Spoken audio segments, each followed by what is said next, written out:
আচ্ছা, যেটা বলতেছিলাম, পিএমপিটা হচ্ছে প্রজেক্ট ম্যানেজমেন্ট ইনস্টিটিউট। এটা হচ্ছে পিএমপির ক্রিডেন্সিয়াল ওনার আর কি। প্রজেক্ট ম্যানেজমেন্ট ইনস্টিটিউট ওদের হেডকোয়ার্টার হচ্ছে ইউএসএ তে। তো ওরা এটা একটা ওয়ার্ল্ড ওয়াইড প্রেস্টিজিয়াস একটি সার্টিফিকেট তারা প্রোভাইড করে। এবং এখানে তারা পিএমআই যেটা করছে, ওয়ার্ল্ডের বেস্ট প্র্যাকটিসগুলা প্লাস প্রজেক্টের যে বড় বড় প্রজেক্ট ম্যানেজার, কোঅর্ডিনেটর, ডিরেক্টর, তার যে এক্সপিরিয়েন্সগুলো কালেক্ট করে এইগুলোর মাধ্যমে তারা একটা পিএমআই প্রজেক্ট ম্যানেজমেন্ট ইনস্টিটিউট একটা অর্গানাইজেশন এস্টাবলিশ করছে। সেটা হচ্ছে 1961।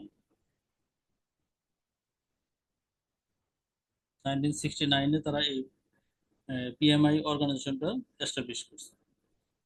এখন এরপরে তারা আবার কিছু বই পাবলিশ করছে 1996-এ। 1996 তারা প্রথম একটা বই পাবলিশ করে, ফার্স্ট এডিশন যেটা। এখন আমাদের যেটা চলতেছে সেভেন্থ এডিশন। সেভেন্থ এডিশন যেটা আসছে 2021-এ। এবং এখনকার যে এক্সামগুলো হয় এর সেভেন্থ এডিশনটা পড়তে হয় আর কি, পিএমবকের সেভেন্থ এডিশন দেখতে হয়। পিএমবকের মিনিং হচ্ছে project management body of knowledge. Project management যত রকম প্রসেস, গাইডলাইন, টুলস এখানে আলোচনা করা আছে। সেভেন্থ এডিশনের আগে ছিল আপনার সিক্স এডিশন, যেটা 2000। আমরা সিক্স এডিশনে পরীক্ষা দিয়েছিলাম। আমি পরীক্ষা দিয়েছিলাম 2022-এ, 2022-এর 28শে মার্চ। আমরা সিক্স এডিশন করছিলাম তখন। সিক্স এডিশনের সাথে সেভেন এডিশনের পার্থক্যটা হচ্ছে, সিক্স এডিশনের বইটা ছিল বেশ বড়। সেগুলোকে পরে ওরা তো একটা জিস্ট, একটা সামারি আকারে নিয়ে আসছে আর কি। সেভেন্থ এডিশনের নাম্বার অফ পেজ ছিল 700+, আর এখন সেটা হচ্ছে অ্যারাউন্ড 300। কিভাবে নিয়ে এসেছে তারা। পিএমপিটা কি আসলে, পিএমপি কেন করি আর পিএমপিটা কেন করা হয়? ওয়ার্ল্ডের যে প্রজেক্টগুলো চলে, এখানে একটা পরিসংখ্যানে, ওয়ার্ল্ডের একটা পরিসংখ্যানে আসছে যে 11.4% of every dollar is wasted due to poor project performance. Poor project পারফরমেন্সের জন্য দেখেন 11.4%। প্রত্যেকটা পার ডলারে আপনার 11.4, অর্থাৎ 11.4% ওয়াস্টেজ হয়। এটা হচ্ছে আপনার পুর প্রজেক্ট পারফরমেন্সের জন্য। পিএমপিটা কেন করবেন? পিএমপি করলে অবশ্যই আপনার আপনি এখন যে লেভেলে আছেন, আপনার স্কিল, আপনার নেক্সট লেভেল যাওয়ার জন্য এটা অবশ্যই আপনার হেল্প করবে। যেহেতু একটা ওয়ার্ল্ড ওয়াইড প্রেস্টিজিয়াস একটা সার্টিফিকেট, আপনার একটা ভ্যালু, আপনি যেখানে কাজ করেন সেটাকে আপনার একটা ভ্যালু। আপনি আপনার কলিগদের, সেম টিমে যদি কাজ করেন, সেম পজিশনে যদি কাজ করেন, সেক্ষেত্রে আপনার পিএমপি সার্টিফিকেট একজনের যদি পিএমপি সার্টিফিকেট আছে তাকে আলাদাভাবে স্বাভাবিক মূল্যায়ন করবে। প্লাস আপনি যদি সুইচ করতে চান সেক্ষেত্রে এটা বেশি ভ্যালু অ্যাড করবে। প্লাস এটা আমরা দেশের বাইরের ক্ষেত্রে কিন্তু প্রচুর ডিমান্ড আছে। দেশের বাইরে প্রচুর ডিমান্ড আছে। যেমন আমার এক কলিগ, ও আমার কিছু কোর্স করছিল এবং কোর্সটা কিন্তু কমপ্লিটও করছিল। ইউএসএ চলে যায়। ইউএসএ তে যাওয়ার পর ও 8-10 মাস পরে আমাকে একটা ফোন দিয়ে বলে যে, ভাইয়া, আমি যে আপনার কাছে যে কোর্সটা করেছিল, কোর্সটা এখানে বেশ ভালো কাজে লাগতেছে। কাজে যদি যারা কোনো যদি কারো কোনো সুইচ করার চিন্তা ভাবনা, মাইগ্রেট করার চিন্তা ভাবনা থাকে, ইমিগ্রেশনের চিন্তা ভাবনা, সেক্ষেত্রে তারা এই চিন্তা ভাবনা করতে পারে। এবং এটার স্যালারির দিকে দেখা যায় যে পিএমপি প্রজেক্ট ম্যানেজার যারা পিএমপি সার্টিফাইড, তাদের স্যালারি দেখা যায় অন্যান্য প্রজেক্ট ম্যানেজার চেয়ে একটু ডিফার করে। যেটা বললাম গ্লোবালি রিকগনাইজ, সেটা তো আগে বললাম। আর সামনে যে জব অপরচুনিটি গুলো আসতেছে, প্রজেক্ট রিলেটেড যে জব অপরচুনিটি গুলো আসতেছে, এখানে বেশিরভাগ ক্ষেত্রে কিন্তু পিএমপি চায়। এটা একটু খেয়াল রাখবেন। জিডিপির 5 ভাগের 1 ভাগের মধ্যে দেখেন প্রজেক্টে এক্সপেন্ড করা হয়।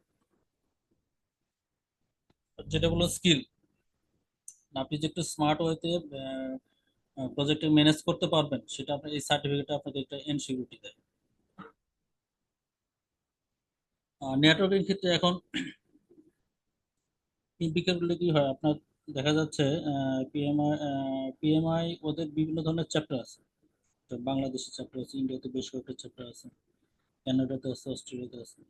তো আপনার পিএমপি করলে হয় কি, আপনার বিভিন্ন চ্যাপ্টারের বিভিন্ন ইভেন্টের সাথে আপনি এঙ্গেজ হতে পারবেন। আপনি আবার পিএমপি না করেও আপনি মেম্বারশিপ নিতে পারবেন। বাংলাদেশের চ্যাপ্টার আছে, এরকম কয়েকটা আপনি বাইরের চ্যাপ্টারের সাথে এঙ্গেজ করলে হয় কি, এখানে বিভিন্ন ধরনের ভলান্টিয়ারি কাজ হয়। ভলান্টিয়ারি কাজ করলে দেখা যায় বিভিন্ন ধরনের নেটওয়ার্ক গড়ে ওঠে। এটা কিন্তু আপনার এই প্রফেশনের জন্য ভালো কাজে লাগে। এবং এখানে যদি আমরা একটু দেখি, দেখেন এই পিকচারটা দেখেন এখানে বর্তমান পিএমপি হোল্ডার কতজন আছে এখানে দেখেন। চায়নাতে দেখেন অ্যারাউন্ড 6 লাখ, ইউএসএ তে মোর দ্যান 4 লাখ, কানাডা দেখেন less than 10 lakh, India, Japan দেখেন। বাংলাদেশে কিন্তু এটা যে, মানে বোঝাই যাচ্ছে না, দেখাই যাচ্ছে না ঠিক কথা। এই মুহূর্তে পিএমপি হোল্ডার আছে 1489 এই মুহূর্তে বাংলাদেশ পিএমপি হোল্ডার। আর পিএমআই বেশ কিছু সার্টিফিকেশন আছে, শুধু পিএমপি না, CAPM, certified assistant project manager, যারা একদম ফ্রেশ, মাত্র পাশ করে বেশ, তাদের জন্য এটা সিএপিএম করতে পারে। পিএমপি যারা অলরেডি প্রজেক্টের সাথে কাজ করতেছে, তাদের জন্য পিএমপি। পিএমআই এসিপি, এসিপি হচ্ছে অ্যাজাইল সার্টিফাইড প্রফেশনাল, যারা অ্যাজাইল নিয়ে কাজ করে। তারপর আছে পিবিএ, প্রজেক্ট বিজনেস অ্যানালিস্ট। তারপর পিজিএমপি হচ্ছে প্রোগ্রাম ম্যানেজমেন্ট প্রফেশনাল, যারা প্রোগ্রামে কাজ করে, প্রজেক্ট নিয়ে প্রোগ্রামে কাজ করে। যারা পোর্টফোলিও নিয়ে কাজ করে, পোর্টফোলিও ম্যানেজ প্রফেশনাল। একটা হচ্ছে রিস্ক ম্যানেজমেন্ট প্রফেশনাল, একটা শিডিউল প্রফেশনাল। এখন এই পিএমপিটা আপনারা কেন করবেন? আসলে প্রজেক্টের ক্ষেত্রে কি হয়, প্রজেক্টের তো তিনটে একটা ট্রায়াঙ্গেল আছে। ট্রায়াঙ্গেলে আপনার দেখেন এখানে যে আছে, আপনার স্কোপ আছে, বাজেট আছে, আর শিডিউল আছে। অর্থাৎ স্কোপ, শিডিউল, কস্ট, এই এই তিনটা জিনিস মিলে একটা ট্রায়াঙ্গেল। এই তিনটা একটা অপরটার সাথে রিলেটেড, এবং তিনটার উপরে ডিপেন্ড করে আপনার প্রজেক্টের কোয়ালিটি। স্কোপ যদি বাড়ে, মনে করেন স্কোপ, কস্ট এবং শিডিউল সবই মনে করেন আপনার বেজ লাইনে চলে আসছে, এর মধ্যে যদি স্কোপটা যদি বেড়ে যায় কোনো কারণে, আপনার তখন কিন্তু বাজেট বেড়ে যায়। আবার কোনো কারণে যদি আপনার টাইমটা, সে 1 বছরের প্রজেক্ট, সেটাকে আপনি যদি 6 মাস আনতে বলে বা 8 মাস আনতে বলে, সেক্ষেত্রে কিন্তু আপনার কস্টিং বেড়ে যায়।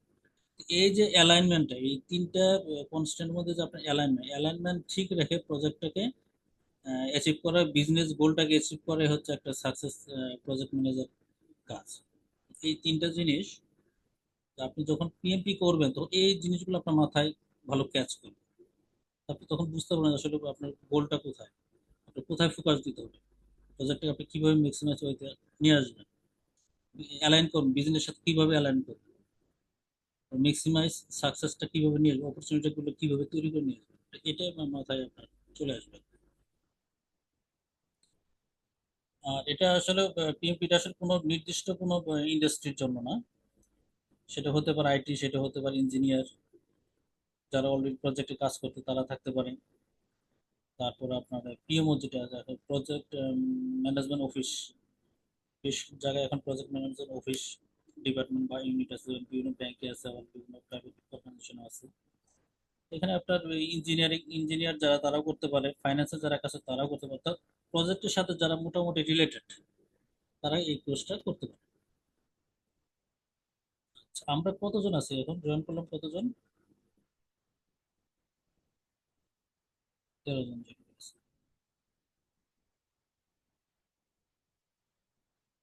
হ্যালো, কেউ একজন রেসপন্ড করবেন? জি, বল। আপনার একটু কাইন্ডলি আপনার একটু পরিচয় নেবো আর কি। হ্যাঁ, আপনারা একটু আপনাদের নাম, পজিশন, অর্গানাইজেশন এবং কেন করতে যাচ্ছেন, এরকম একটু কাইন্ডলি একটু বলবেন। হ্যাঁ, ইন্টারাকশনটা ভালো হবে। কের আইটি ডিভিশনে আছি। আর এখানে সফটওয়্যার ডেভেলপমেন্ট বা অ্যাপ্লিকেশন ডেভেলপমেন্ট যে টিমটা, ওইটার থেকে কাজ করতেছি। প্রজেক্ট ম্যানেজমেন্ট রিলেটেড কাজই আমাদের, so that's why I am interested in this course. আচ্ছা, আপনার নামটা কাইন্ডলি? আব্দুল মুকিব। কেয়ারে আইটি ডিভিশন আছেন? জি, ঢাকা ব্যাংকে। ঢাকা ব্যাংক? হুম হুম। না, আগে শুনলাম কেয়ার নাকি? না না, ঢাকা ব্যাংক, ঢাকা আচ্ছা, ব্যাংকের আইটিতে। ঠিক আছে, থ্যাংক ইউ। এরপর?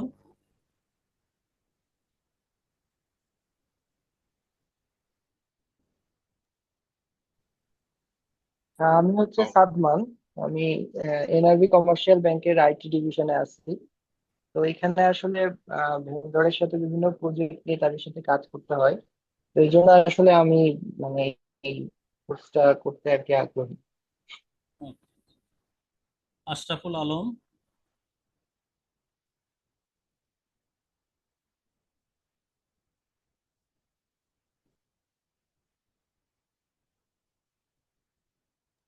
আসসালামু আলাইকুম হাসান ভাইয়া, আমি কামরুজ্জামান মিঠু। হ্যাঁ, আমি একটু আমি দীর্ঘদিন মিনস আমি আমেরিকার বেশ কয়েকটা কোম্পানির সাথে কাজ করছি, এখন আমি সিনিয়রের সাথে কাজ করতেছি। সো আমি একটু ইন্টারেস্টেড এই বিষয়ে জানতে, প্লাস আই থিঙ্ক এটা আমাদের কোনো ফ্রুটফুল হবে যদি আমি এটাকে ইউজ করতে পারি। সো লুকিং ফরওয়ার্ড টু এই সাউন্ড। জি, থ্যাংক ইউ। হাসান আছেন, একজন হাসান। আসসালামু আলাইকুম। আমি হাসান বলছি, আমি হাসানুর রহমান শিকদার। আমি সিটি ব্রোকারেজে আইটি ডিভিশনে আছি। আমি পিএমপি সার্টিফিকেশন নিয়ে ইন্টারেস্টেড, এই জন্য আমি এই কোর্সে দেখলাম আর কি। আপনি তো মনে হয় আমাদের এসএমপি নাকি?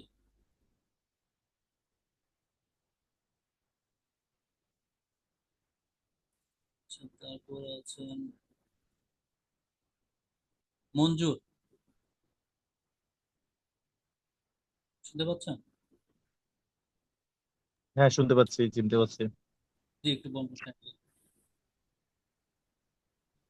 হ্যালো। হ্যাঁ, আপনার পরিচয়টা কাইন্ডলি দিবেন। হ্যাঁ, আমি হ্যালো। জি, শুনতে পাচ্ছি। হ্যালো। হ্যালো। তারপর আছে শাহানাজ সুলতানা।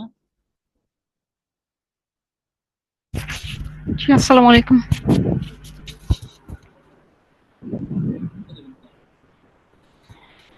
আমি একটা সফটওয়্যার কোম্পানিতে সিনিয়র সফটওয়্যার ইঞ্জিনিয়ার হিসেবে আছি আর কি। তো আমি নেক্সট পিএমপি নিয়ে ইন্টারেস্টেড, এই জন্য আজকে জয়েন করলাম। জীবন আমি অলরেডি বলেছি বলেছেন, আচ্ছা। সাদমান। আশরাফুল হ্যালো, আসসালামু আলাইকুম। ইসলাম। আমি আরিফুল ইসলাম বলছি। আমি আছি ওয়ালটন পিএলসিতে সফটওয়্যার প্রজেক্ট ম্যানেজার হিসেবে কাজ করছি। আর অনেকদিন যাবতই ভাবছি পিএমপিটা দিয়ে দিব, বাট ওরকম ভালো গাইডলাইন কিংবা কোনো কোচিং ইনস্টিটিউট মানে ইয়ে করতে পারি নাই বাংলাদেশে। এই কারণে আর কি মানে এক্সামটা দেওয়া হয় না। তো আমি সার্চ করছি যে ভালো কোনো টিউটর অথবা কোনো কোচিং থাকলে then ওখান থেকে কোর্সটা করে দেন পিএমপি এক্সাম প্রিপারেশনটা নিয়ে এক্সামটা দিয়ে দিব। তো যে কারণে আর কি আপনার এখানে আমি অ্যাটেন্ড করেছি। Thank you. ফয়সাল।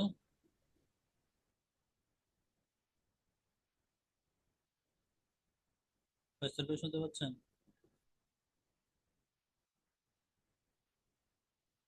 মুস্তাফিজুর রহমান।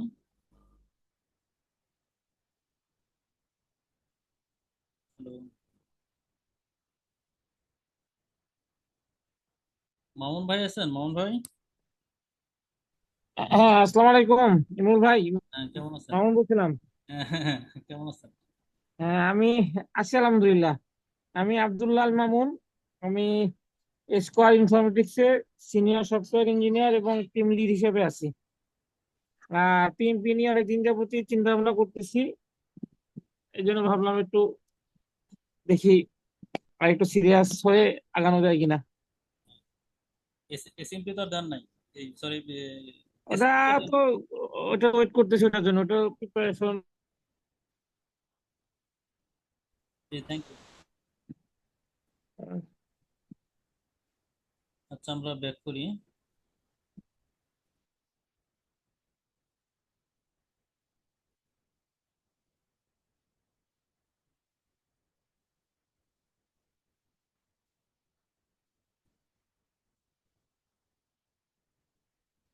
আচ্ছা, হোয়াট ইজ প্রজেক্ট? মামুন ভাই। হ্যাঁ ভাইয়া।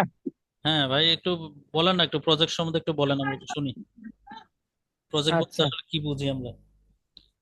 প্রজেক্ট হচ্ছে একটা নির্দিষ্ট, যতটুকু আমি জানি আর কি, যে একটা নির্দিষ্ট লক্ষ্য অর্জনের জন্য বা একটা নির্দিষ্ট কাজের জন্য, যেটা নির্দিষ্ট সময়ের জন্য করা হয়, নির্দিষ্ট একটা টাইম ফ্রেম থাকবে যার। হ্যাঁ, নির্দিষ্ট টাইম ফ্রেম থাকবে, নির্দিষ্ট উদ্দেশ্য মানে স্কোপ, ডেলিভারি কি আছে।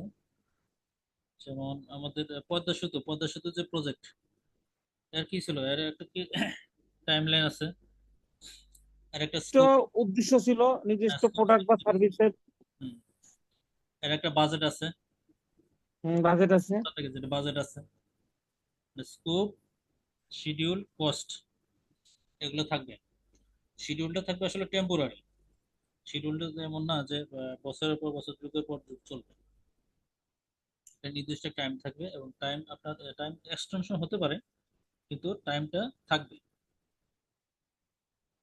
তো সেটা বলছে টেম্পোরারি এন্ডেভার, অর্থাৎ একটা টেম্পোরারি বেসিসে কাজ চলবে এটা।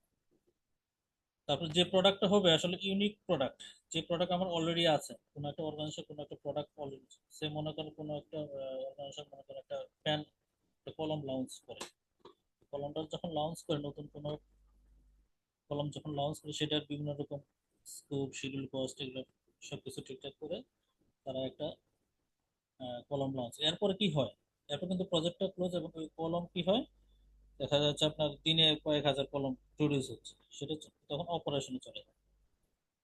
রেগুলার যে অপারেশন, এটা আপনার তখন প্রোডাকশনে চলে যায়, ম্যানুফ্যাকচারিং চলে যায়, ওগুলো তখন আর কোনো প্রজেক্ট থাকে না। সেই জন্য বলছি এটা ইউনিক প্রোডাক্ট, যে প্রোডাক্ট আমার অলরেডি আছে সেটাকে আমরা প্রজেক্ট বলবো, নতুন প্রোডাক্ট। যে স্টার্ট টাইম, ইন টাইম যেটা বললাম। আর একটা হচ্ছে বিজনেস ভ্যালু অ্যাড করতে হবে। প্রজেক্ট করলে বিজনেস ভ্যালু অ্যাড না হলে ওই প্রজেক্ট কিন্তু আসলে প্রজেক্ট ফেলে প্রজেক্ট হয়ে যাবে, যদি বিজনেস ভ্যালু অ্যাড করতে না পারে। অনেক প্রজেক্টের কাছে দেখে মাস কোথায় এসে থেমে বন্ধ হয়ে যায়, বা ইনিশিয়ালি শুরু করে দেখে ফান্ড বন্ধ হয়ে যায়, বিজনেস ভ্যালু অ্যাড করতে পারে না, যার কারণে প্রজেক্ট বন্ধ হয়, তখন আর প্রজেক্ট থাকে না। একটা যেটা বললাম ট্রিপল কনস্ট্যান্ট, যেটা বললাম আগে, স্কোপ, শিডিউল, কস্ট, এই তিনটে প্রজেক্ট ম্যানেজারের জন্য খুবই ভাইটাল জিনিস, এটা সবসময় মাথায় রাখতে হবে। স্কোপ, শিডিউল, কস্ট, এই তিনটা থাকবে প্রজেক্টের ভিতরে।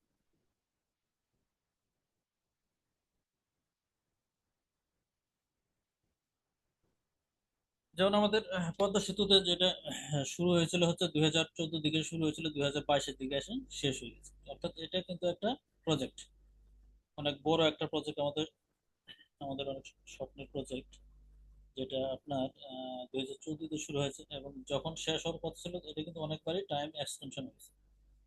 টাইম এক্সটেনশন কারণ এটা করতে গিয়ে আমাদের যে চ্যালেঞ্জগুলো ফেস করতে হয়েছে, এই চ্যালেঞ্জগুলো কিন্তু সবকিছু জানা ছিল, সবকিছু আইডেন্টিফাই ছিল না, এবং এত বড় প্রজেক্ট করার এক্সপিরিয়েন্স আমাদের দেশে নাই, যার কারণে এটা বারবার শিডিউল চেঞ্জ হয়েছে, এবং কস্টও বেড়ে গেছে।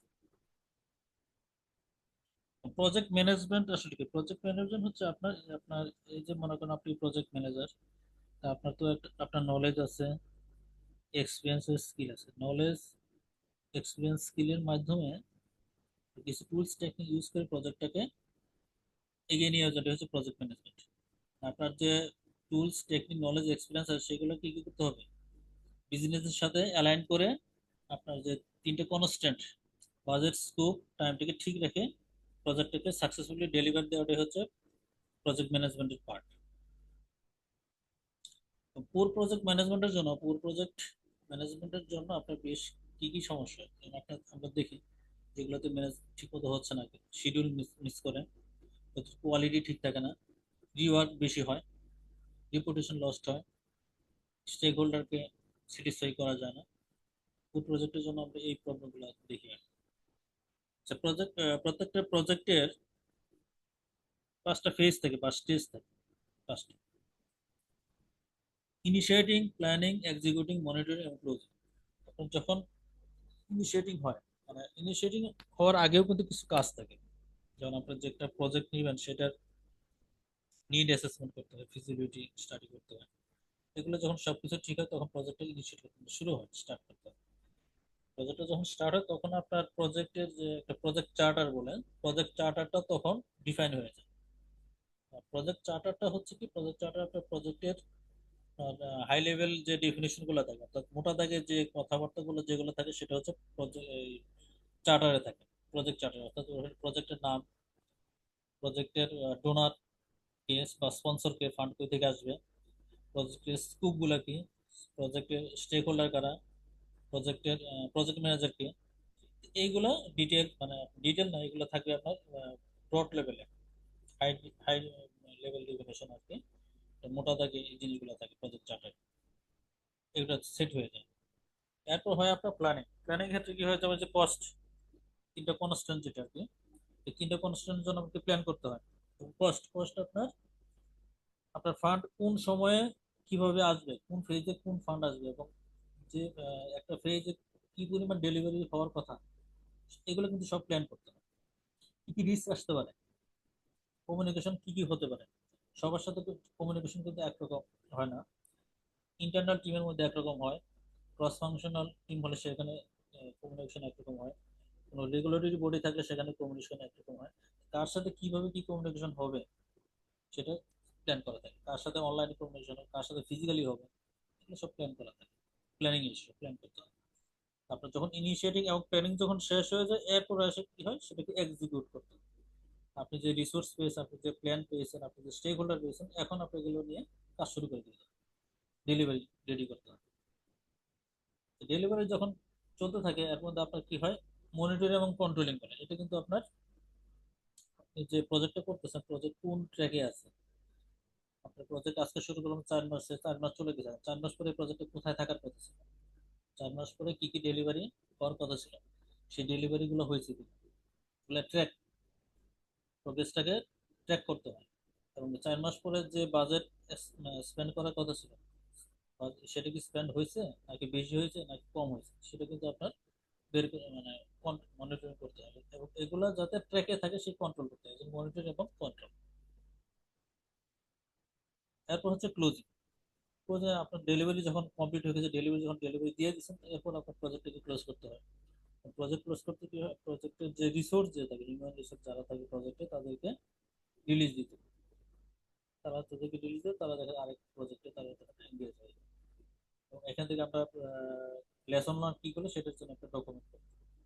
এই হচ্ছে মোটা থেকে মানে 5টা ফেজ আর কি, 5টা স্টেজ বলা যায়। যে কোনো প্রজেক্টের জন্য আপনি এই 5টা ফেজ মেনটেন করতে হবে।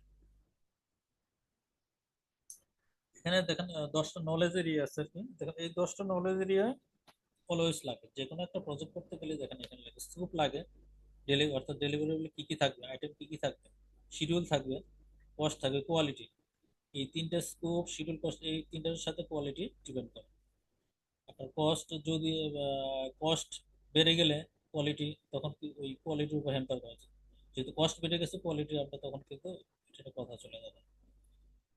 তারপর হচ্ছে রিসোর্স, হিউম্যান রিসোর্স লাগবে বা ফিজিক্যাল রিসোর্স লাগবে, কমিউনিকেশন, রিস্ক, প্রকিউরমেন্ট। এটাকে নলেজ এরিয়া বলে। টিএমআই তিনটাকে, 10টাকে নলেজ এরিয়া বলে। এই 10টাকে অ্যালাইনমেন্ট রাখতে হবে প্রজেক্টের সাথে। এরপর হচ্ছে দেখেন এখানে পিএমবুক থেকে এটা নেওয়া, পিএমবুকের 6th এডিশন থেকে এটা নেওয়া। Project management process group, knowledge area mapping.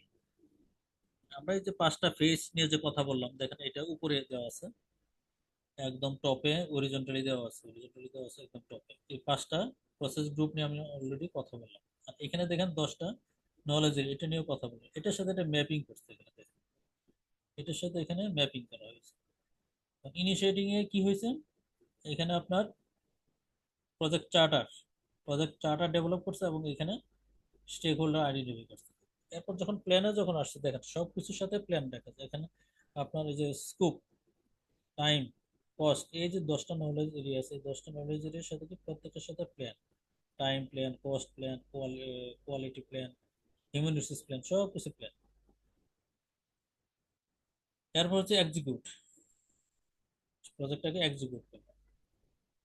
এরপর হচ্ছে মনিটরিং।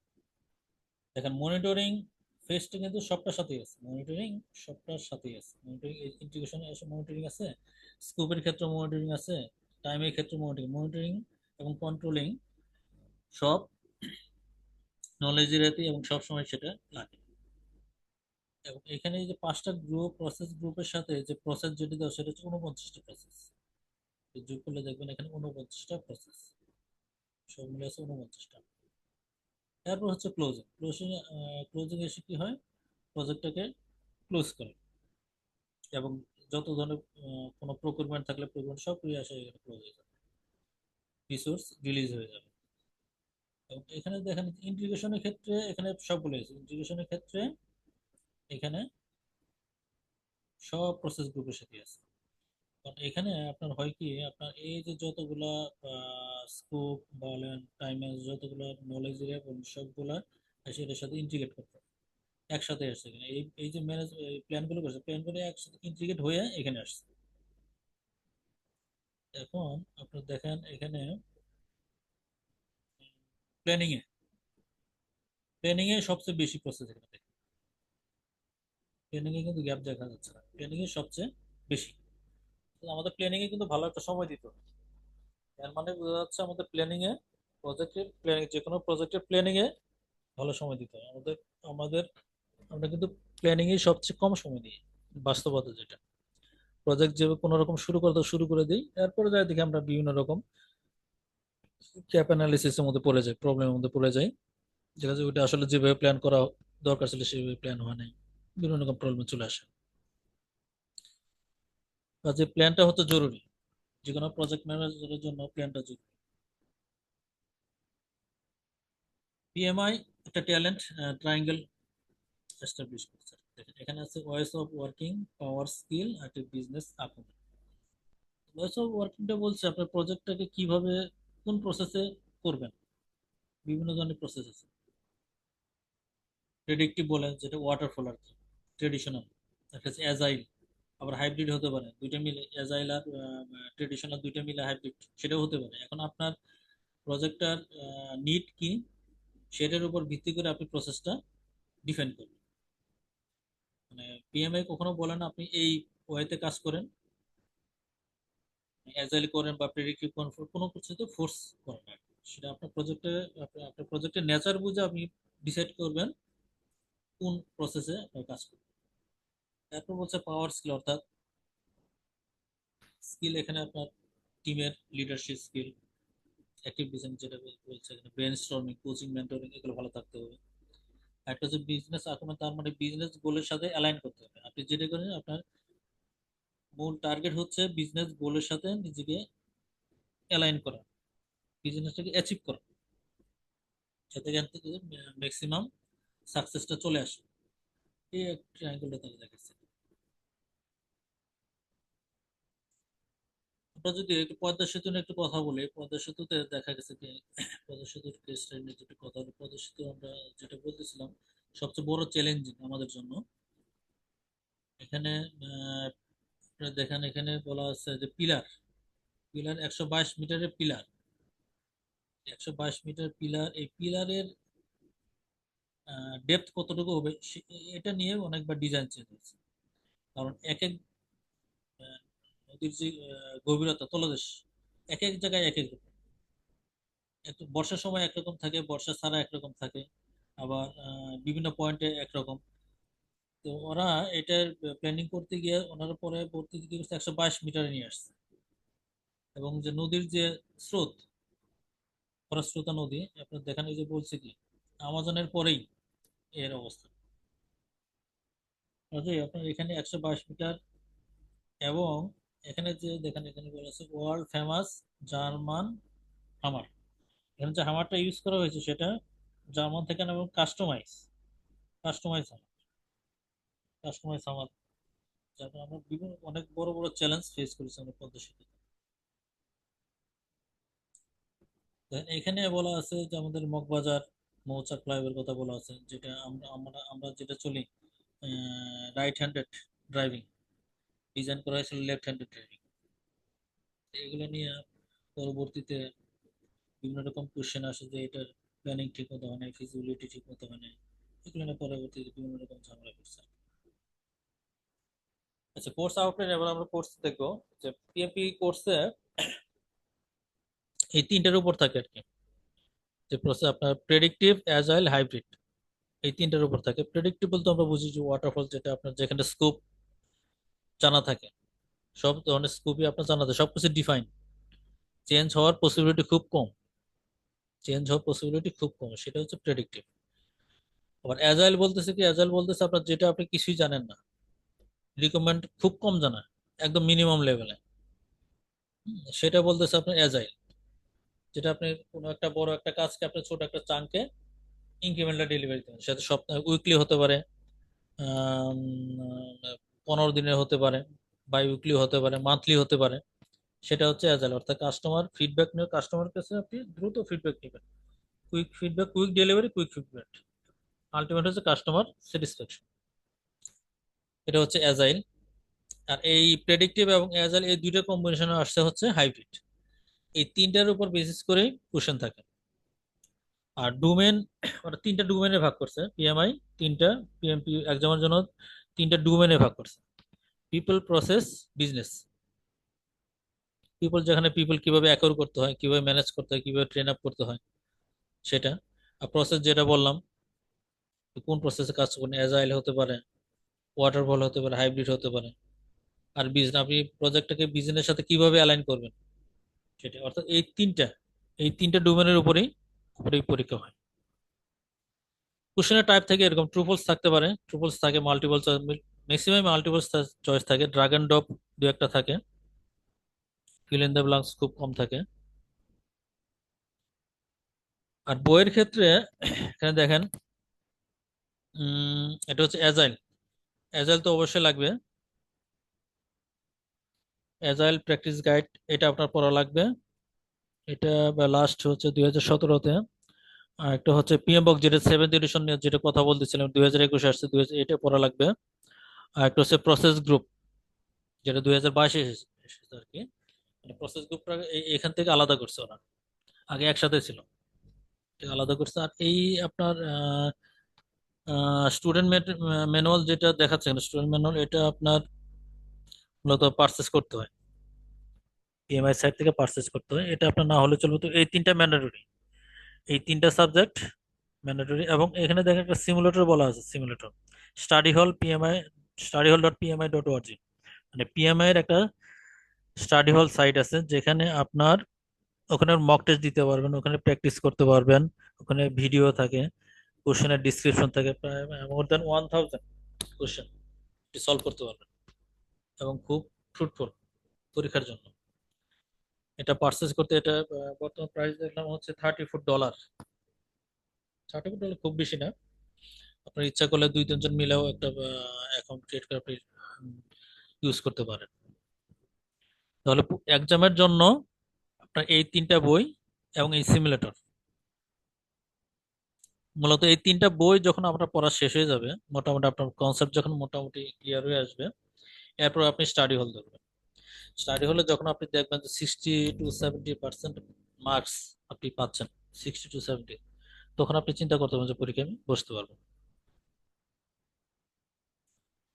এক্সাম এলিজিবিলিটি ক্রাইটেরিয়া কি কি লাগে পরীক্ষার জন্য, একটা হচ্ছে 4 ইয়ার ডিগ্রি, একটা হচ্ছে হায়ার সেকেন্ডারি অথবা ডিপ্লোমা। আমরা আমরা তো বেশিরভাগ আমরা 4 ইয়ার্স ডিগ্রি। তো 4 ইয়ার্স ডিগ্রির ক্ষেত্রে আপনার এক্সপিরিয়েন্স লাগে হচ্ছে 3 বছর, এক্সপিরিয়েন্স লাগে 3 বছর, মিনিমাম এক্সপিরিয়েন্স লাগে। এবং এক্সপিরিয়েন্সটা হতে হবে নন ওভারল্যাপিং, মানে যারা মাল্টিপল প্রজেক্ট হ্যান্ডেল করে, যারা 2-3টা প্রজেক্ট, বছরে 2-3টা প্রজেক্ট হ্যান্ডেল করতে, বা এক বছরে 2-3টা প্রজেক্ট ডেলিভারি দিয়ে দিচ্ছে। একটা প্রজেক্ট ছিল 6 মাস, আর একটা 1 বছর, একটা ছিল 2 মাস। এগুলো কিন্তু আলাদা আলাদা ধরা যাবে না, বছরে একটা প্রজেক্টই ধরতে হবে আপনাকে, যা 3 বছর এট এ টাইম, সিরিয়ালি 3 বছরের এক্সপিরিয়েন্স দেখাতে হয়। আর যদি হায়ার সেকেন্ডারি বা ডিপ্লোমা থাকে সেক্ষেত্রে 5 বছর। এবং 8 বছরের, নট মোর দ্যান 8 ইয়ার্স, 8 বছরের উপরে কোনো এক্সপিরিয়েন্স এখানে দেখে কোনো লাভ নেই, ওটা কাউন্ট করে না, 8 বছরের এক্সপিরিয়েন্স কাউন্ট করে না। এটা হচ্ছে আপনার একটা ট্রেনিং লাগে 35 আওয়ার্সের ট্রেনিং আপনি যে কোনো জায়গা থেকে করতে পারেন, এটার কোনো তাদের কোনো বাইন্ডিংস নাই। মানে ট্রেনিংটা যে করছেন সেটা ওটা শুধু উল্লেখ করতে হয়, এটা কোনো সার্টিফিকেট হচ্ছে কম্পিটিশন সার্টিফিকেট যে দেখাতে হবে ওরকম কিছু না। 35 আওয়ার্সের একটা ট্রেনিং। এই হচ্ছে আপনার এক্সাম এলিজিবিলিটি ক্রাইটেরিয়া। আচ্ছা, একদম স্ট্রাকচার কি হয় এক্সামে আপনার থাকে 180টা কোশ্চেন, 180টা কোশ্চেন থাকে, 230 মিনিট সময় থাকে। 180টা কোশ্চেনে 230 মিনিট সময় থাকে, অর্থাৎ আপনি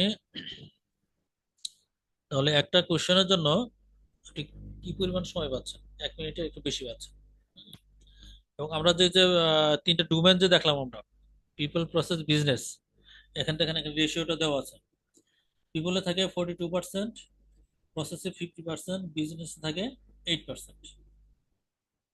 পার্সেন্টেজে যদি আমরা 180 কোশ্চেনে যদি আমরা নিয়ে আসি তাহলে এরকম হয় আর কি, পিপলে 75%, প্রসেসে 90%, বিজনেসে 50%, এভাবে থাকে। তো এটাকে আমরা যদি ভাগ করি, প্রথম 60 কোশ্চেন, 180টাকে ওরা 3টা ভাগে ভাগ করছে। প্রথম 60 কোশ্চেনের পরে আপনার কাছে একটা ব্রেক আসে, আপনি ব্রেকটা অপশনাল, আপনি যদি ব্রেক নিতে চান নিবেন, না নিলে নাও নিতে পারবেন, অপশনাল।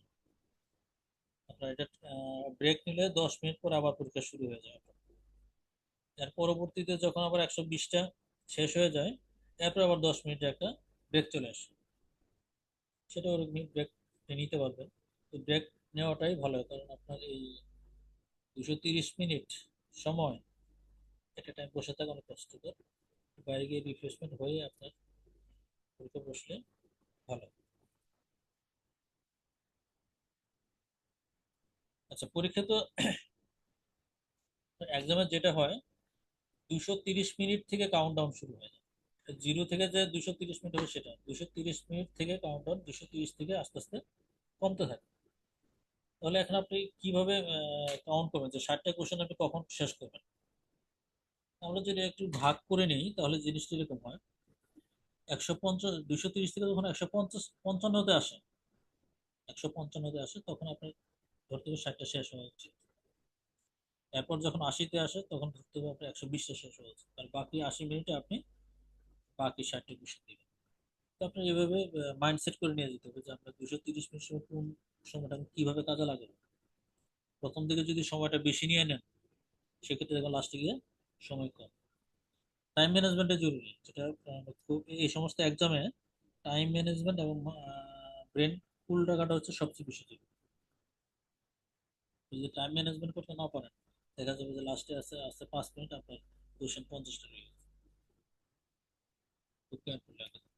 আর এখানে প্রশ্ন যেভাবে থাকে, প্রশ্ন অ্যাটলিস্ট 2-3 লাইনে থাকে, 2-3 লাইনে থাকে বা বেশিও থাকে। একটা প্রশ্ন আসলে অ্যাকচুয়ালি আপনার দুইবার পড়ার মতো সময় থাকে না। একটা প্রশ্ন যদি আপনি দুইবার পরে চিন্তা করতে চান তাহলে সময় পাবেন না। আপনার মাইন্ডসেট, আপনার যে মক টেস্ট দিবেন, সিমুলেটর ইউজ করবেন, সেখানে আপনার এইভাবেই প্র্যাকটিস করতে হবে যাতে আমি একবার পরে বুঝে ফেলতে পারি প্রশ্নটা এবং উত্তরটা একবার দিতে পারি। এবং উত্তর অনেক সময় হয় দেখা যায় যে 4টের মধ্যে 2টাতে এসে আপনি কনফিউশনে পড়েন কোনটা হয়। তো ওইখান থেকে আপনার বেস্ট অ্যান্সারটা চুজ করতে হবে। আপনাকে যখন প্রশ্ন পড়বেন অ্যান্সারটা যখন দেখবেন তখন এই অ্যান্সারটা আপনার মাইন্ডসেটে চলে আসতে হবে যে এই 2টার মধ্যেই যে কোনো একটা হবে, সেখান থেকে আপনি বেস্ট কোশ্চেনটা নিয়ে নেবেন। আর এক্সাম ফি যেটা আছে, এক্সাম ফি এখানে যেটা দেওয়া আছে এটা হচ্ছে রেগুলার। মেম্বার ফি $139, এক্সাম ফি 405, টোটাল হচ্ছে 544। এটা হচ্ছে রেগুলার। তবে বাংলাদেশ বা এই রিজিয়নের জন্য বেশিরভাগ সময় ডিসকাউন্ট থাকে, 30%, 35% ডিসকাউন্ট থাকে। তো আপনারা খেয়াল রাখবেন কখন ডিসকাউন্ট হয়, সেই সময় আপনারা এক্সামটা দিবেন, পেমেন্ট করবেন। তো দেখুন আমি যখন দিই তখন সেটা মনে হয় $350 দিতে পারছি।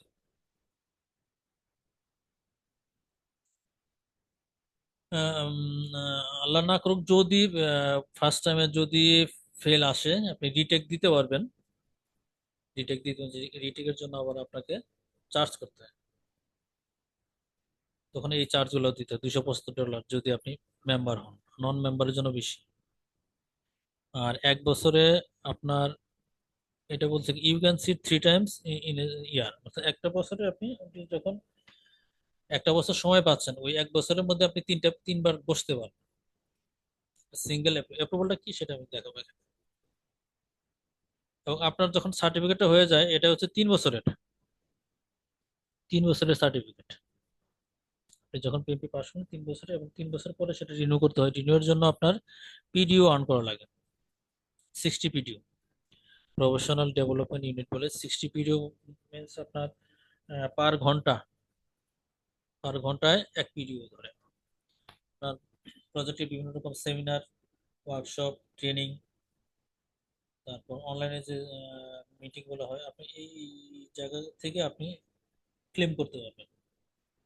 এটা আপনার পিএমআই সাইটে গিয়ে ক্লেম করা যায়। 60 পিডিও 3 বছর, এটা কোনো ব্যাপার না। সাথে আবার কিছু ডলার চার্জ করে আর কি। আচ্ছা, এখন অ্যাপ্লিকেশনটা কিভাবে করতে হয়? প্রথমত অ্যাপ্লিকেশন করার জন্য কিছু ফরম্যাট থাকতে হয়, যেন আপনি যে কাজ করেন সেটা আপনার যে এক্সপিরিয়েন্সটা দেখাবেন, 3 বছরের যে এক্সপিরিয়েন্স, ওটা মোটামুটি একটা টিম লিডার হিসেবে প্রজেক্ট লিড দিচ্ছেন এভাবে দেখাতে হবে। যদি আপনি একদম ইনিশিয়াল লেভেলে দেখান, অ্যাসিস্ট্যান্ট প্রজেক্টে অ্যাসিস্ট করতেছে, ওরকম না, লিডিং করছে দেখাতে হবে। আপনি যখন অ্যাপ্লিকেশনটা সাবমিট করবেন, সাবমিট করার পর পিএমআই সেটা সময় নেয়, 5 থেকে 7 দিন সময় নেয় রিভিউটা যদি সাকসেসফুল হয়ে যায়, তো ওই দিন থেকে আপনি 1 বছরের সময় পান। ওই দিন থেকে 1 বছরের সময় পান বসার জন্য, যে আমি আজকে অ্যাপ্রুভাল পেয়ে গেছি, আজকে থেকে 1 বছরের মধ্যে আমি পিএমপি এক্সামের জন্য আমি বসতে পারবো। এই 1 বছরের মধ্যে আপনি আপনার নির্দিষ্ট সুবিধা মতো সময় আপনি কি করবেন, পেমেন্ট দিবেন। পেমেন্টটা পরে পেমেন্ট দিবেন এই 1 বছরের মধ্যে। আপনি যখন বুঝতেন হ্যাঁ আমি এখন ভালো একটা অফারে পেয়েছি, ডিসকাউন্টও আছে, এই সময় আপনি একটা পেমেন্ট দিয়ে দিবেন। পেমেন্টের ক্ষেত্রে আপনার যে মেম্বারশিপটা নিয়ে নেবেন, পিএমআই গ্লোবাল যে মেম্বারশিপ নিলেই কিন্তু আপনার ডিসকাউন্ট পান। মেম্বারশিপটা নিয়ে তারপর এক্সাম মেম্বারশিপ, আমি শুরুতে যেটা দেখাইছিলাম এখানে, মেম্বার ফি এবং এক্সাম এই দুইটা দিবেন। আপনি আলাদা আলাদা করে দিতে পারেন, ইন্ডিভিজুয়ালি মেম্বার ফিটা আগে দিলাম, এক্সাম ফিটা পরে দিলাম, করতে পারেন, কোনো সমস্যা নেই। পেমেন্ট দিয়ে গেলেন, এখন আপনি একটা শিডিউল নেবেন, ওই সবকিছু কিন্তু ওই 1 বছরের মধ্যে শিডিউল নেবেন। শিডিউলের জন্য আপনার এগুলো সবই পিএমএ সাইটে বসে আপনি নিজেরাই করতে হবে। শিডিউল নেওয়ার ক্ষেত্রে আপনার সেন্টার চুজ করা যায়, কোন সেন্টারে পরীক্ষা দিবেন, কোন সময় দিবেন, সেটা চুজ করবেন। এটা হচ্ছে অ্যাপ্লিকেশনের প্রসেস। আপনি অ্যাপ্লিকেশন করার দিন থেকে নিয়ে আপনি 1 বছর সময় পাচ্ছেন। এই 1 বছরের মধ্যে আপনি টাকা দিয়ে আপনাকে পরীক্ষাটা দিয়ে দিতে হবে। এটা হচ্ছে মূল জিনিস। তারপর যখন আপনি সার্টিফাই হয়ে যাবেন, ওই যেটা বললাম 3 বছর পরে এক্সপায়ার হয়ে যায়, রিনিউ করতে গেলে 60 পিডিও লাগে। এক্সামের রেজাল্টে আপনার এরকম থাকে, কয়েকটা ক্যাটাগরি থাকে, কোন মডিউলে আপনি কেমন নাম্বার পাচ্ছেন, needs improvement, below target, target, above target, এভাবে থাকে। আপনি যদি মোটামুটি টার্গেটের মধ্যে থাকেন, তাহলে আপনার ওভারঅল পাস হিসেবে ওরা কাউন্ট করে। এবং কত পার্সেন্ট নাম্বারে আপনি পাস করবেন, এটা কখনো ইএমআই ডিসক্লোজ করে না, এটা বলা যায় না। এরপর যখন আপনার মূল উদ্দেশ্য তো আপনার সেল করা, আপনার যখন পিএমপি সার্টিফিকেট হয়ে যাবে, আপনি চেষ্টা করবেন আপনি যে অর্গানাইজেশন আছেন সেখান থেকে একটা প্রমোশন নেওয়ার জন্য, বা অন্য কোথাও সুইচ করে ভালো কিছু আর্ন করার জন্য।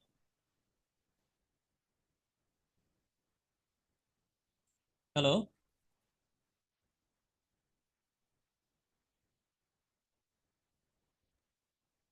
জি শুনতে পাচ্ছেন। হ্যাঁ শুনতে পাচ্ছেন? আচ্ছা, কারো কোনো কোশ্চেন থাকলে বলেন।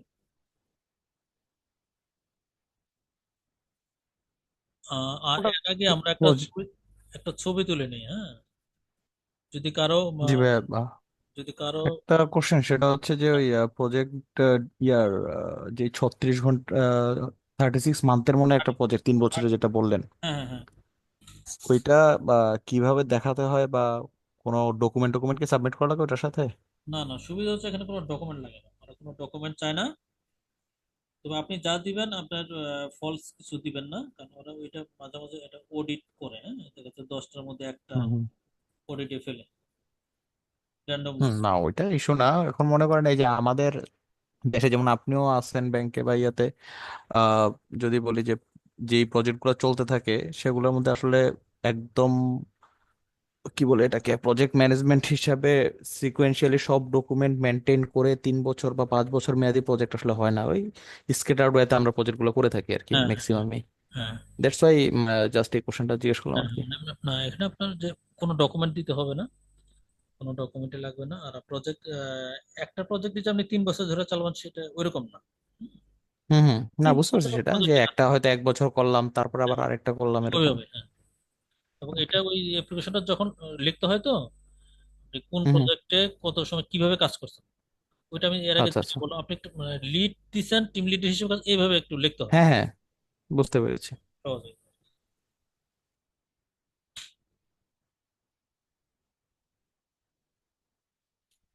আর কারো কোনো কোশ্চেন?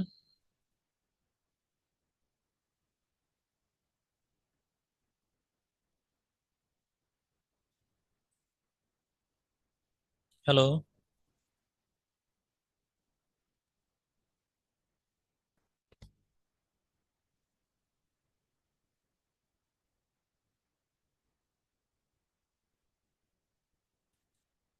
তাহলে শেয়ারটা বন্ধ করলাম।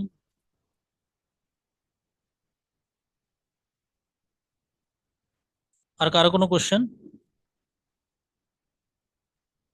গুল ভাই, আমার কোয়েশ্চেন হচ্ছে আপনি আমাদেরকে কিভাবে গাইড করতে পারবেন এটার জন্য, হ্যাঁ, ম্যাটেরিয়াল দিয়ে অথবা কিভাবে আপনি আমাদেরকে গাইড করতে পারবেন?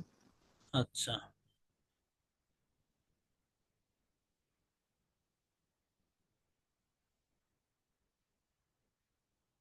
যেটা হচ্ছে,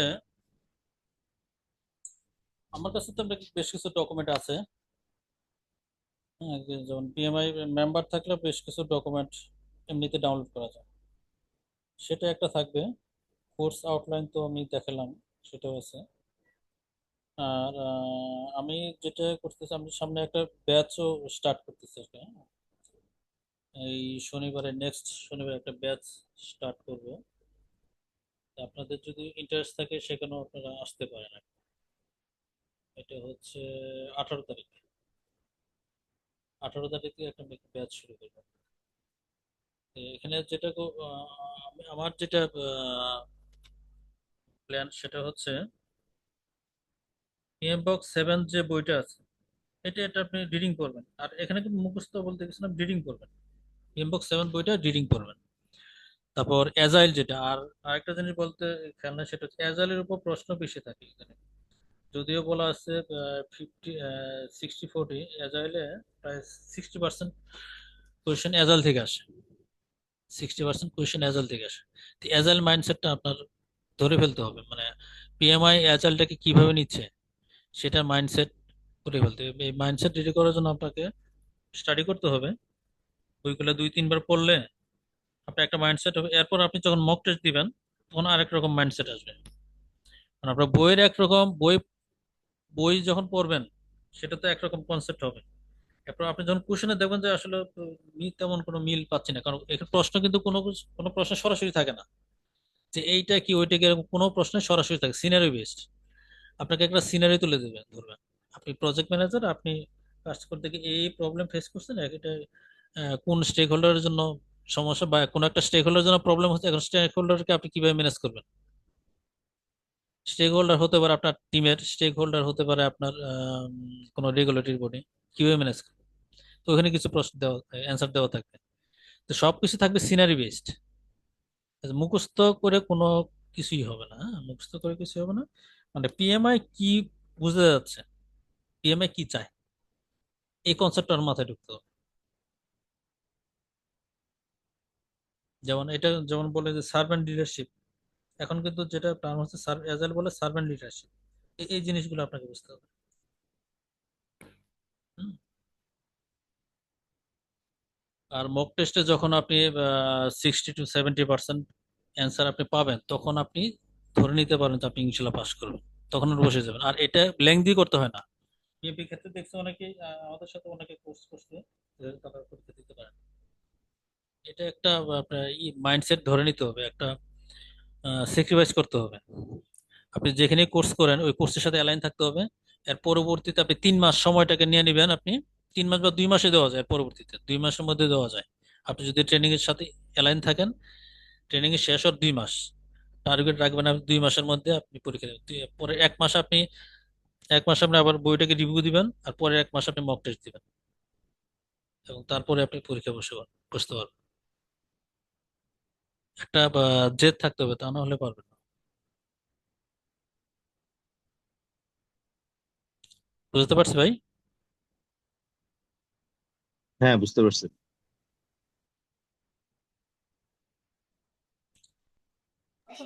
ভাই আসলে জেদ থাকতে হবে এটা বললেন, হ্যাঁ, জেদ তো আসলে বেশি দিন ধরে রাখতে পারি না, এটা তো সমস্যা। হ্যাঁ, হ্যাঁ, এটা ধরে রাখার উপায় কি? ধরে রাখার উপায়, গোল ঠিক করতে হবে আপনাকে, গোল। আপনি আসলে কি মানে, এখন এটা যদি মনে করেন আপনি যে পজিশনে আছেন, আপনি যদি মনে করেন আমি যে পজিশনে আছি, আল্লাহর রহমতে তো ভালোই আছি, এভাবে চলে যাবে আমার। আগামী হয়তো 4-5 বছর একটা প্রমোশন পেতে পারি, তো চলবে, এভাবে আমরা শেষ করতে পারি। যদি এরকম মাইন্ডসেট থাকে তাহলে পারবেন না। হ্যাঁ, বেশি রিল্যাক্সে থাকলে এটা আসবে না। আপনার যদি একটা গোল থাকে, আমি 2 বছর পর আমি নিজেকে ওখানে দেখতে চাই, তাহলে আপনার এগুলা আসবে। কেউ তো মনে করেন আপনাকে জোর করে ধরে, এটা তো আর স্কুল কলেজের পড়াশোনা না যে বাবা মা আমাকে জোর করে ধরে পড়াশোনা করবে, যে ভোরবেলা ডাকে তুলবে পড়াশোনা করার জন্য, এর সাথে এরকম না। প্রতিদিন আচ্ছা, একটা সময় বের করতে হবে, প্রতিদিনের জন্য একটা সময় বের করতে হবে, হয় সকালে না রাতে। এবং আপনার জন্য সময়টা কোথায়, মানে আপনার অফিস যদি কাছে থাকে সেক্ষেত্রে সময়টা সকালে বের করতে পারেন। আর অফিস যদি দূরে থাকে সেক্ষেত্রে আপনি রাতে টাইমটা বের করতেন, প্রতিদিন 1-1.5 ঘন্টা। যেমন এই পিএমপি এক্সামের আগে আমি একটা দেখছিলাম আর কি, একটা সেশন দেখছিলাম। উনি পিএমপি পাস করছেন। উনি বলতেছে যে আমি শুক্র শনি, গত 3 মাস শুক্র শনি আমি কোথাও বেড়াতে যাই না। এবং শুক্র শনি সে নাকি 17-18 ঘন্টা পড়াশোনা করছে, উনি এটা বলছে। তা আমি এটা মনে করি না যে 17-18 ঘন্টা পড়াশোনা করতে এমন এমন কিছু না এটা। আমি এটা কখনোই 17-18 ঘন্টা পড়া আমি নিজেও পারি না, এটা কখনোই সম্ভব না। আপনি রেগুলার যদি 1-1.5 ঘন্টা করে সময় দেন তাহলে না, কিন্তু যদি গ্যাপ দেন এটা কখনোই শেষ হবে না। আমাদের সাথে অনেক অফিস কলিগ আছে যারা কোর্স করছে কিন্তু পরীক্ষা দিতে পারতেছে না, বলতেছে ভাই পড়তেছি দিব, আবার কিছুদিন পরে আবার গ্যাপ রাখে। এই গ্যাপটা যদি চলে আসে আপনার এট এ টাইম, মানে টানা আপনি 3 মাসও দিতে পারবেন, যদি 3 মাস আপনি লেগে থাকেন। এর মধ্যে আর অন্য কোনো কিছু ধরবেন না, শুধু এটি, তাহলে পারবেন। আচ্ছা, আমার আরেকটা কোশ্চেন। ধরেন আমি পিএমপি করলাম, সার্টিফিকেট পেলাম, কিন্তু কারেন্ট অর্গানাইজেশন যদি আমি সুইচ না করি, তাহলে কারেন্ট অর্গানাইজেশনে আমার মানে বুস্ট আপটা কিভাবে করব? হ্যাঁ, কারেন্ট অর্গানাইজেশন, এখন অর্গানাইজেশন আপনার কোন অর্গানাইজেশনে আছেন তাদের ম্যানেজমেন্টের মাইন্ডসেট কি সেটাও তো বুঝতে হবে, অর্গানাইজেশন তো ভেরি করবে, তাই না? হুম। যেমন আমি যেখানে আছি আমি কিছু হলেও বেনিফিট পাইছি আর কি, কিছু হলেও বেনিফিট পাইছি। কারণ আমার যে বস উনি আমাকে ওই প্রিভিলেজটা দিছে পাস করার আচ্ছা। পরে। ঠিক আছে, আপনি একটা সার্টিফিকেট একটা ক্রিডেন্সিয়াল নিলে এটা কোনো না কোনো ভাবে একটা কাজে লাগবেই,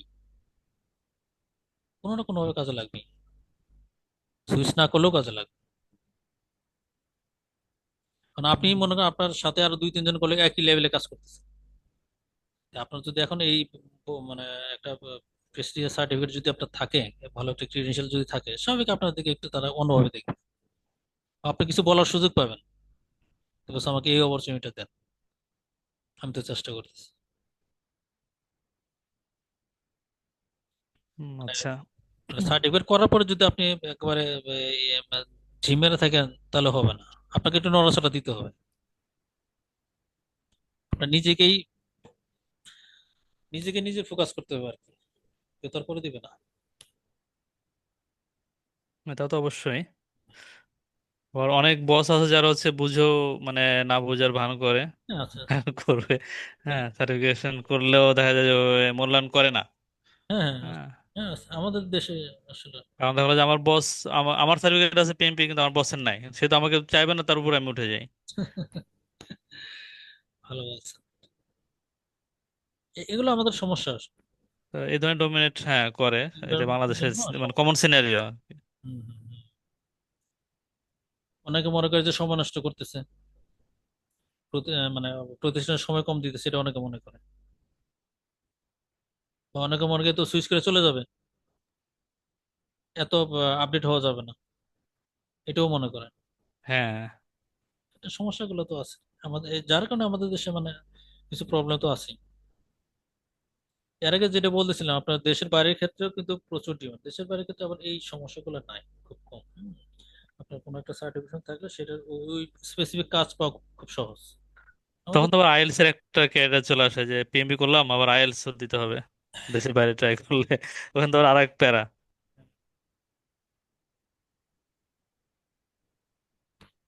আপনি কোথায় আছেন? আমি আছি ভাইয়া ওয়ালটনে। ও আচ্ছা আচ্ছা, বলেন। বসেন কোথায়?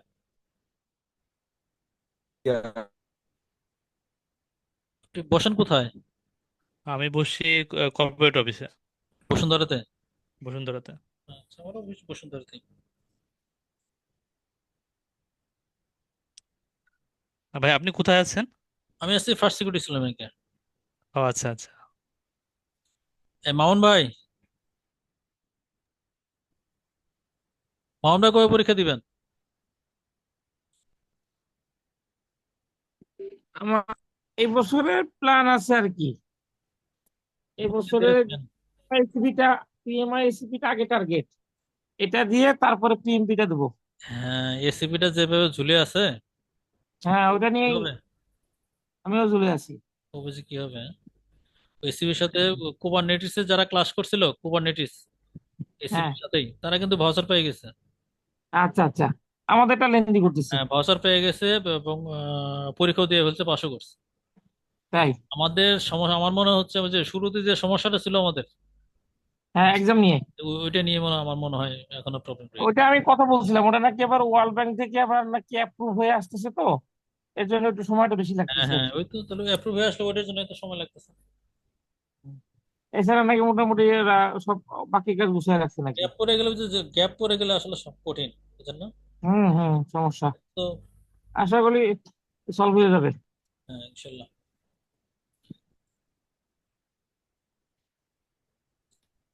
তো ওটা তারপরে আগে প্ল্যান আছে, কারণ যেহেতু ওটা ওটা দিতে পারলে তো মোটামুটি 50% প্রিপারেশন ওকে হয়ে যাবে। হ্যাঁ হ্যাঁ, 50%, তারপরে বাকিরা একটু ট্রেডিশনালটা একটু দেখে দুইটা 60% মিলাই পিএমপিটা দেবো। 50 to 60% হয়ে যাবে। হুম, ওই প্ল্যানে আগাচ্ছি। আর এই এই যে ব্যাচ শুরু করতেছে সেটা এই মাস থেকে না? হ্যাঁ, আমি শনিবার, তো শনিবার কয় তারিখ করে, শনিবার করে 18 তারিখ, আচ্ছা। 18 তারিখ আর থেকে ব্যাচ শুরু করবো ইনশাল্লাহ। ক্লাস তো হবে, জুমে হবে না? হ্যাঁ হ্যাঁ, অনলাইনে। আমি যাচ্ছি শনিবার আর মঙ্গলবার। আচ্ছা। শনিবার আর মঙ্গলবার 8টা থেকে 10টা। ও, বুঝতে পারছি। কয়টা ক্লাস হবে? ক্লাস সপ্তাহে 2টা, আপনার তাহলে মাসে 8টা, 2 থেকে আড়াই মাসে কমপ্লিট হয়ে যাবে আর কি। আচ্ছা, 35 আওয়ার্স তো, বুঝতে পারছি। 35 আওয়ার্স হিসেবে।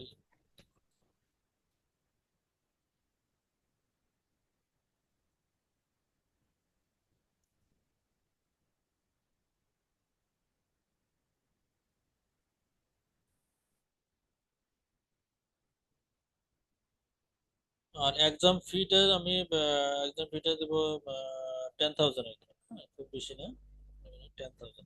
আচ্ছা। আর কারো কোনো কোশ্চেন? তাহলে আমরা মনে হয় শেষ করে দিতে পারি।